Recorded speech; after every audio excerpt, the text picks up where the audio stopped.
सिंहासन बत्तीसी पहली पुतली रत्नमंजरी की कहानी। अम्बावती में एक राजा राज्य करता था। वह बड़ा दानी था। उसी राज्य में धर्मसेन नाम का एक और बड़ा राजा हुआ। उसकी 4 रानियां थीं। एक थी ब्राह्मण, दूसरी क्षत्रिय, तीसरी वैश्य और चौथी शूद्र। ब्राह्मणी से एक पुत्र हुआ जिसका नाम ब्राह्मणीत रखा गया। क्षत्राणी से 3 बेटे हुए। एक का नाम शंख, दूसरे का नाम विक्रमादित्य और तीसरे का भर्तृहरि रखा गया। वैश्य से एक लड़का हुआ जिसका नाम चंद्र रखा गया। शूद्राणी से धन्वंतारी हुए। जब वे लड़के बड़े हुए तो ब्राह्मणी का बेटा घर से निकल पड़ा और धारापुर आया। हे राजन, वहां के राजा तुम्हारे पिता थे। उस लड़के ने राजा को मार डाला और राज्य अपने हाथ में लेकर के उज्जैन पहुंचा।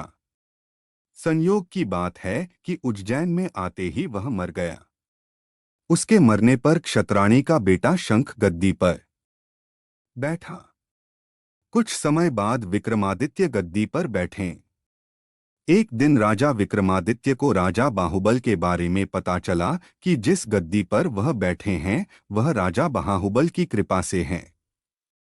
पंडितों ने सलाह दी कि हे राजन, आपको जग जानता है, लेकिन जब तक राजा बाहुबल आपका राजतिलक नहीं करेंगे तब तक आपका राज्य अचल नहीं होगा। आप उनसे राजतिलक करवाओ।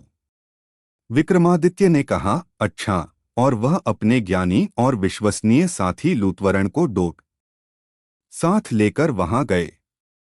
बाहुबल ने बड़े आदर से उसका स्वागत किया। 5 दिन बीत गए। लूतवरण ने विक्रमादित्य को सलाह दी कि जब आप विदा लेंगे तब राजा बाहुबल आपसे कुछ मांगने को कहेंगे। राजा के घर में एक सिंहासन है जिसे साक्षात महादेव ने राजा इंद्र को दिया था और बाद में इंद्र ने बाहुबल को दिया। उस सिंहासन में यह गुण है कि जो उस पर बैठेगा वह 7 द्वीप नवखंड पृथ्वी पर राज करेगा। उसमें बहुत से जवाहरात जड़े हैं। उसमें सांचे में ढालकर 32 पुतलियां लगाई गई है। हे राजन, तुम उसी सिंहासन को मांग लेना। अगले दिन जब विक्रमादित्य विदा लेने गए तो उसने वही सिंहासन मांग लिया। राजा बाहुबल वचन से बंधे थे। बाहुबल ने विक्रमादित्य को उस पर बिठाकर राजतिलक किया और बड़े प्रेम से विदा किया। राजा विक्रमादित्य ने लौटते ही सभा की और पंडितों को बुलाकर कहा, मैं एक अनुष्ठान करना चाहता हूँ।